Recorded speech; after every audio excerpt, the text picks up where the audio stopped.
இன்றைக்கு உலக அரங்கிலே இந்தியா தலைகுனிந்து நிற்கிறது. காரணம் யார்? மோடி. உலக அரங்கில் ஒரு மிகப்பெரிய பரபரப்பை ஏற்படுத்தி உலக தலைவர்களிலே பலரும் எப்ஸ்டீன் ஃபைல்ஸ் என்ற அந்த ஃபைலில் அவர்கள் பெயரெல்லாம் சிக்கியிருக்கிறது என்ற சூழலில் மோடியுடைய பெயரும் வந்திருக்கிறது. மோடியுடைய நடத்தை மீது சந்தேகம் வந்திருக்கிறது என்று பாஜகவை சேர்ந்த சுப்பிரமணிய சாமி பேட்டி கொடுக்கிறார்.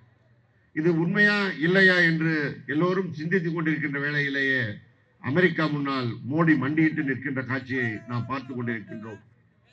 அமெரிக்கா என்ன சொல்கிறதோ அதை நான் உடனே செய்து முடிக்கிறேன் என்று அறிவித்து ரஷ்யாவிடம் இருந்து டீசல் பெட்ரோல் வாங்க மாட்டோம், இனி அமெரிக்கா சொல்கிற வழியிலே வாங்குவோம் என்கின்ற ஒரு உறுதியை மோடி அளித்திருக்கின்றார். இதை மாத்திரம் செய்திருந்தால் பத்தாது என்று நம்முடைய இந்திய பணத்தை அமெரிக்காவிலே முதலீடு செய்வோம், அமெரிக்கா பொருட்களை வரியின்றி இந்தியாவிற்கு வாங்குவோம் என்றெல்லாம் இன்றைக்கு பல்லிழித்துக் கொண்டிருக்கின்றார்.